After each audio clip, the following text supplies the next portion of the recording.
స్థానిక ఆర్యాపురం శ్రీకృష్ణ చైతన్య మిషన్ ఆశ్రమం శ్రీ గౌరాంగ రాధాకృష్ణ మందిరంలో శ్రీకృష్ణ జన్మాష్టమి వేడుకలు ఆశ్రమ వ్యవస్థాపకులు శ్రీల త్రిదండి స్వామి భక్తి వైభవ పూరి గోస్వామి మహారాజ్ శ్రీల ఆచార్య దేవ శ్రీ త్రిదండి స్వామి భక్తి కమల గోవింద గోస్వామి మహారాజ్ ఆశీస్సులతో ఘనంగా ముగిశాయి. చిన్నారుల వేషధారణ పోటీలు అందరినీ విశేషంగా ఆకట్టుకున్నాయి.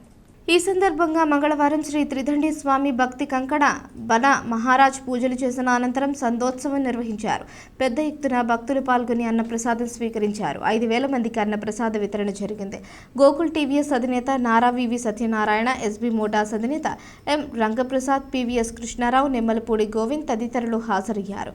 ఈ ఉత్సవాల్లో ప్రజాప్రతినిధులు, ప్రముఖులు పెద్ద ఎత్తున భక్తులు పాల్గొని విజయవంతం చేసినందుకు ఆశ్రమం ఇన్ఛార్జ్ శ్రీపాద హరిదాస్ బ్రహ్మచారి కృతజ్ఞతలు తెలిపారు.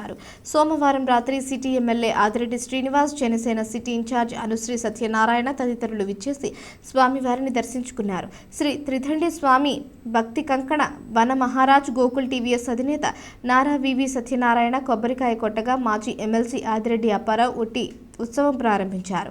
అనంతరం బాలకృష్ణ వేషధారణ పోటీలు, ఫ్యాన్సీ డ్రెస్ పోటీలలో చిన్నారులు పాల్గొన్నారు. ముట్నూరి పార్వతి, గోబేరు శ్రీనివాస్ జడ్జిలుగా వ్యవహరించారు. భరతనాట్యం అనంతరం శ్రీమద్ భాగవత ప్రవచనం, శ్రీకృష్ణ ఆవిర్భావ విశిష్టతపై ప్రవచనం, రాత్రి 11 గంటలకు వేదపఠనం, శ్రీ బాలగోపాలునికి 108 కలశాలతో పంచామృతాభిషేకం, ఫల పుష్పాదులతో అభిషేకం, 56 రకాల పిండి వంటలతో మహారాజ భోగ నివేదన నిర్వహించారు. హరే కృష్ణ.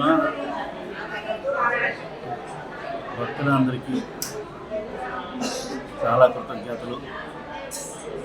గత 16వ తారీఖుని మన శ్రీకృష్ణ చైతన్య ఆశ్రమంలో శ్రీకృష్ణ జన్మాష్టమి వేడుకలు ప్రారంభమైంది. ఆ రోజులుగా ఇయ్యాల ఉత్సవం, బలరామ జయంతి, గోపూజ, వివిధ కార్యక్రమాలు జరిగింది. భగవద్గీత కాంపిటీషన్, ఇలాంటి ఎన్నో కార్యక్రమాలు జరిగింది. నిన్న 26వ తారీఖు శ్రీకృష్ణ జన్మాష్టమి కార్యక్రమం చాలా ఘనంగా జరిగింది. ఆ కార్యక్రమంలో ఉదయం మంగళహారతి, సంకీర్తన, భాగవత ప్రవచనం, చిన్నారులకి వేషధరణ పోటీ, తర్వాత మనం ఆదిరెడ్డి వాసు గారు, ఆదిరెడ్డి అప్పారావు గారు, సత్యనారాయణ గారు, ఇలాగా వివిధ భక్తులందరూ వచ్చి కొట్టి కొట్టే కార్యక్రమంలో పాల్గొన్నారు. రాత్రి 11 గంటలకి అభిషేకం, 12 గంటలకి హారతి చాలా రంగరంగ వైభవంగా జరిగింది.